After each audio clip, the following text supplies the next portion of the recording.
Всем привет! На связи Якимов Игорь. В этом видео я хочу показать, как чинить кран.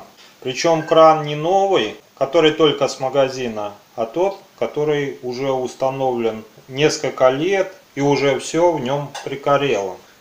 Вот ручка уже снимается так спокойно. Вот видите, там заржавела гайка. Вокруг крана вот вода кругом. И внутри картриджа тоже вода. Что мы сейчас будем делать? Уберу оттуда воду и залью жидкостью ВД. Дам ему откореть, потому что вот эта декоративная гайка не откручивается. И чтобы ее открутить, надо убрать ржавчину. Все, я обработал кран ВД-40. Это поможет удалить ржавчину. Перед этим я удалил воду с помощью салфеток и высушил феном. Это пришлось сделать потому, что тут все закорело. Тут внутри окисел и ржавчина. И ВД-40 поможет нам от этой ржавчины избавиться. И смажет нам декоративную гайку, чтобы ее открутить. И не лишне напомнить, что перед тем, как выполнять эти работы, надо отключить горячую и холодную воду. Иначе тогда, когда мы снимем картридж, тут у нас произойдет небольшой фонтан. Прошло 20 минут после того, как я залил проникающую смазку. ВД-40 это та смазка, которая была у меня. У вас может быть другая. В результате мы можем открутить вот эту нашу декоративную гайку. Под ней уже другая гайка, которая держит сам картридж. Все, картридж поменен. Осталось декоративную накладку прикрутить и поставить ручку. При этом в ручке убран переходник, так как в прежнем картридже был шток более узкий, как вот видите. И чтобы поставить на более широкий шток, нужно было убрать этот переходник. Он стоял вот тут.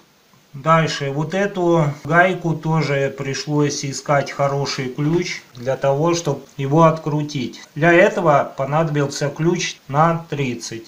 Я использовал вот такую вот головку на 30. И с помощью нее открутил эту гайку и снял картридж. При этом, когда вы будете ставить новый картридж, вот смотрите, тут штифты, вот один, второй. Для них в кране специальное отверстие. Почему тек этот картридж? Во-первых, вот смотрите, вот нижняя пластина разломана была. И вообще он сам весь разломался. Я фактически оттуда вытащил картридж по кускам. Гайку прикрутили. Прикрутим сейчас декоративную накладку. И ставим ручку. И можно пользоваться. Все, кран в исправном состоянии. Вот включается. Можно вот переключить. Кстати, этот кран я рекомендую для кухни. Вот этот разбрызгиватель и вообще вот гибкий шланг удобен, чтобы мыть посуду. Сам рычаг удобен для того, чтобы регулировать температуру. Когда поднимаем в таком положении, льется холодная вода.